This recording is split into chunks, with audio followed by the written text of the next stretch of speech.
ఎన్నికలపై తెలంగాణలోని ప్రధాన పార్టీలు ఫోకస్ పెంచాయి. అత్యధిక పార్లమెంట్ స్థానాలను గెలవాలని టార్గెట్ పెట్టుకున్నాయి. ఇందులో భాగంగా అనుసరించాల్సిన వ్యూహాలపై అధికార కాంగ్రెస్ తో పాటు బీఆర్ఎస్, బీజేపీ నేతలు కసరత్తు చేస్తున్నారు.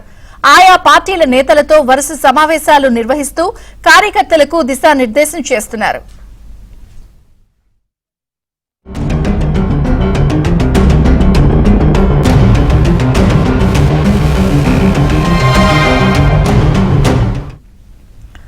మధ్యాహ్నం 2 గంటలకు గాంధీ భవన్ లో సీఎం రేవంత్ రెడ్డి అధ్యక్షతన టీపీసీసీ విస్తృత స్థాయి కార్యవర్గం సమావేశం జరగనుంది.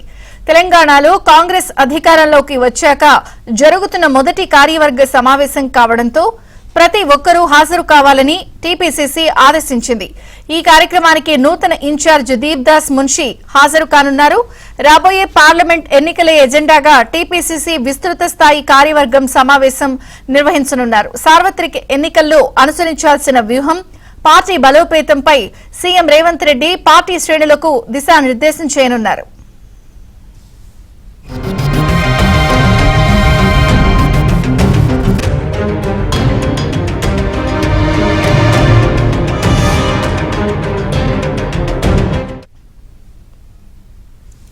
మరోవైపు అసెంబ్లీ ఎన్నికల్లో ఓడిపోయిన బీఆర్ఎస్ పార్లమెంట్ ఎన్నికల్లో అత్యధిక స్థానాలను గెలవాలని పట్టుదలతో ఉంది.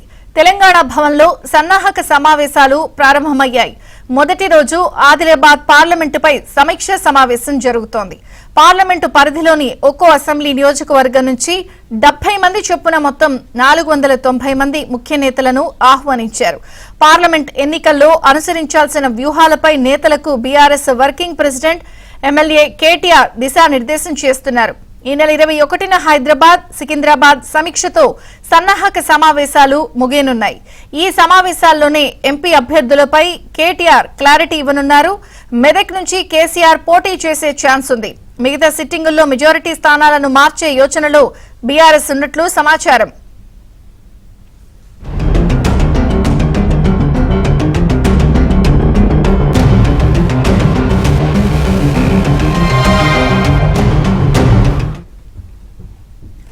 మరోవైపు 10 పార్లమెంటు స్థానాల్లో గెలుపే లక్ష్యంగా బీజేపీ ప్రణాళికలు రచిస్తోంది. తెలంగాణలో 35% ఓట్లు టార్గెట్ గా పనిచేయాలని కేంద్ర మంత్రి అమిత్ షా నేతలను ఆదేశించారు. ఇటీవల హైదరాబాద్ లో పర్యటించిన అమిత్ షా బీజేపీ నేతలకు పార్లమెంట్ ఎన్నికలపై దిశానిర్దేశం చేశారు.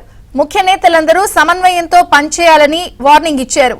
లోక్సభ ఎన్నికలకు అభ్యర్థులను ముందుగానే ప్రకటించడంతో పాటు బీసీలకు ప్రాధాన్యత ఇవ్వాలని బీజేపీ నిర్ణయించింది. పార్లమెంటు నియోజకవర్గంపై సీనియర్ నేత ఈటెల రాజేందర్ కన్ఫ్యూజన్ లో ఉన్నారు. మెదక్ లేదా మల్కాజ్గిరి స్థానం నుంచి బరిలోకి దిగే యోచనలో ఈటెల ఉన్నట్లు సమాచారం. 90 రోజుల ప్రణాళికలతో ప్రజల్లోకి వెళ్లాలని బీజేపీ ప్లాన్ చేస్తోంది. అయోధ్య రామ మందిరం అంశాన్ని పార్లమెంట్ ఎన్నికల్లో ఉపయోగించుకోవాలని బీజేపీ ప్రణాళికలు రచిస్తోంది.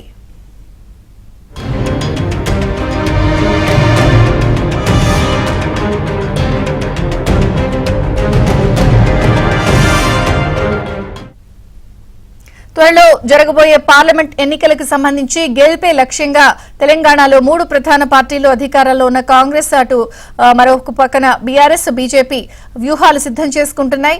ఎలా వెళ్లాలి, ప్రజల్లోకి ఏ అంశాలతో వాళ్ళందరూ కూడా ఇప్పటికే ప్రణాళికలు రూపొందించుకుంటున్న నేపథ్యంలో ఏ పార్టీ పరిస్థితి ఏమిటి, ఎలా ఉంది, వాళ్ళ ప్రతి వ్యూహాలు ఏమిటి తెలుసుకునే ప్రయత్నం చేద్దాం. Telangana bureau incharge Naveen news room నుంచి వివరాలు అందించడానికి సిద్ధంగా ఉన్నారు.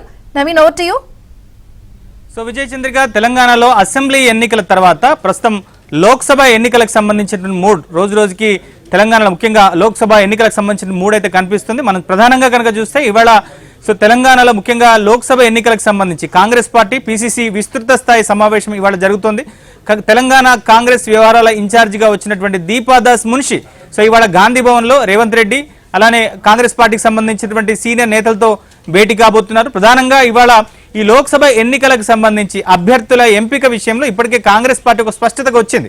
సో కాంగ్రెస్ పార్టీకి సంబంధించినటువంటి స్ట్రాటజిస్ట్, వ్యూహకర్తగా ఉన్నటువంటి సునీల్ కనుగోలు ఇప్పటికే తెలంగాణలో 19 నియోజకవర్గాల్లో కాంగ్రెస్ పార్టీకి సంబంధించినటువంటి గెలుపోటములు ఎట్లా ఉంటాయి, విజయ అవకాశాలు ఎట్లా ఉంటాయి, సో ఎవరిని బరిలోకి దింపితే గెలిచేటువంటి అవకాశాలు ఉంటాయి, సో ఎట్లాంటి వ్యూహంతో ముందుకు పోవాలన్న దాని మీద ఇప్పటికే ఆయన ఒక పవర్ పాయింట్ ప్రజెంటేషన్ ప్రిపేర్ చేసుకున్నారు. ఇవాళ విస్తృత స్థాయి సమావేశంలో ఆ పవర్ పాయింట్ ప్రజెంటేషన్ ఇవ్వబోతున్నారు. సో ఇప్పటికే కాంగ్రెస్ పార్టీ తరపున ఎవరు బరిలో ఉండాలన్న దాని మీద ఇప్పటికే అభ్యర్థులకు ఒక క్లారిటీ కూడా ఇచ్చారు. సో మరోవైపు ఇవాళ మనకి సాయంత్రానికి ఒక క్లారిటీ వచ్చేటువంటి అవకాశాలు కనిపిస్తున్నాయి. సో ఎందుకంటే లోక్సభ ఎన్నికలకు సంబంధించి వచ్చే నెల చివరి వారంలో షెడ్యూల్ వచ్చేటువంటి అవకాశాలున్నాయి. సో ఏప్రిల్ 2వ వారంలో కానీ 3వ వారంలో కానీ సో తెలంగాణలో ఈ 17 లోక్సభ స్థానాలకు సంబంధించినటువంటి పోలింగ్ జరిగేటువంటి అవకాశాలు కనిపిస్తాయి. సో ఇప్పటికే అసెంబ్లీ ఎన్నికల్లో 64 సీట్లను దక్కించుకొని తెలంగాణలో ముఖ్యంగా అధికారం పీఠం మీద కూర్చున్నటువంటి కాంగ్రెస్ పార్టీ అదే ఉత్సాహంతో ముందుకు వెళ్లాలని చెప్పని భావిస్తుంది. సో దానిలో భాగంగానే సో అభ్యర్థుల ఎంపిక అలానే వ్యూహానికి సంబంధించి ఒక పూర్తి స్థాయి క్లారిటీతో కన్ఫ్యూజన్ లేకుండా ముందుకు సాగాలని చెప్పని కాంగ్రెస్ పార్టీ భావిస్తోంది. ఇక బీఆర్ఎస్ పార్టీ సో ఇప్పటికే బీఆర్ఎస్ పార్టీ 2 సార్లు అధికారాన్ని దక్కించుకొని ఈసారి హ్యాట్రిక్ కొడతామని చెప్పని బొక్కబోర్ల పడ్డటువంటి బీఆర్ఎస్ పార్టీ సో పూర్తిగా నైరాశ్యంలో మునిగిపోయింది. సో కాంగ్రెస్ పార్టీకి సంబంధించిన నేతలంతా కూడా కొంత అయోమయంలో ఉన్నటువంటి పరిస్థితి ఉంది. సో పూర్తిగా సో ఇట్లాంటి వాతావరణం నుంచి శ్రేణుల్లో కొంత ఉత్సాహాన్ని నింపేటువంటి ప్రయత్నాలు చేస్తున్నారు. సో దానిలో భాగంగానే ఎమ్మెల్యేలుగా పోటీ చేసి ఓడిపోయినటువంటి నేతలనే ఈ లోక్సభ స్థానాల్లో ముఖ్యంగా అసెంబ్లీ సెగ్మెంట్ లో ఇన్ఛార్జీలుగా కేటీఆర్ ఇప్పటికే వాళ్ళని నియమించారు. సో ఇవాళ ఆదిలాబాద్ లోక్సభ నియోజకవర్గం నుంచి మొదలు పెడితే 17 నియోజకవర్గాలకు సంబంధించి ఈ నెల 21వ తారీఖు వరకు పూర్తి స్థాయి ప్రిపరేషన్ కార్యక్రమాలన్నీ కూడా చేస్తున్నారు. ఎందుకంటే నియోజకవర్గ ఇన్ఛార్జీలతో పాటుగా అలానే ఆయా నియోజకవర్గంలో ఉన్నటువంటి సీనియర్ నేతలతో కేటీఆర్ వరుస సమావేశాలు నిర్వహించబోతున్నారు. సో 17 లోక్సభ నియోజకవర్గాలకు సంబంధించినటువంటి అభ్యర్థులు ఎవరు, సో ఎట్లాంటి వ్యూహంతో ముందుకు పోవాలన్న దాని మీద ఒక క్లారిటీకి రాబోతున్నారు. సో ఇప్పటికే అభ్యర్థుల ఎంపిక విషయంలో కేసీఆర్ ఇప్పటికీ ఒక నిర్ణయానికి వచ్చారు. సో ఆల్రెడీ కొంతమంది అభ్యర్థులకు కూడా పోటీకి సంబంధించినటువంటి విషయాలను కూడా ఇప్పటికే వెల్లడి చేశారు. సో మొత్తం మీద ఈ 17 రోజుల పాటు జరిగేటువంటి సమావేశంలో సో పూర్తిగా ఎవరిని అభ్యర్థిగా అనౌన్స్ చేయాలి, సో ఎట్లాంటి వ్యూహంతో ముందుకు పోవాలి, సో మన అసెంబ్లీ ఎన్నికల్లో జరిగినటువంటి ఓటమికి సంబంధించి ఎట్లాంటి గుణపాఠం నేర్చుకున్నారు, సో ఈసారి లోక్సభ ఎన్నికల్లో సో అట్లాంటి ఫలితాలు రిపీట్ కాకుండా సో ఎలా ముందుకు పోవాలన్న దాని మీద కూడా బీఆర్ఎస్ పార్టీ ఒక క్లారిటీకి వచ్చేటువంటి అవకాశాలు కనిపిస్తున్నాయి. ఇక బీజేపీ విషయానికి వస్తే సో ఇప్పటికే తెలంగాణలో 8 అసెంబ్లీ సీట్లను బీజేపీ దక్కించుకుంది.